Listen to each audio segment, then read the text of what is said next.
জুম্মার দিনটাকে আমরা ট্রেডিশনাল করে ফেলেছি।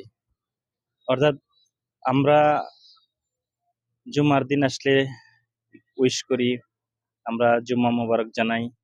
আমরা এটার দ্বারা কি বোঝাচ্ছি? যে মুসলমান মানে সপ্তাহে ১ দিন নামাজ পড়বে। এটাই তো বোঝাচ্ছি। মূলত আপনি জুম্মাকে উইশ করেন, তাতে কোনো সমস্যা নেই। কারণ মুসলমান মুমিন। মুমিন তো প্রত্যেকটা ওয়াক্তকেই উইশ করবে। মুমিন ৫ টা ওয়াক্তকেই উইশ করবে। শুধু জুমাকে উইশ করবে না। আমরা যেন জুমাটাকে এমন জায়গায় না নিয়ে যাই, যেন শুধু সপ্তাহের জন্য আমরা নামাজ পড়তে হবে, এটা যেন না হয়।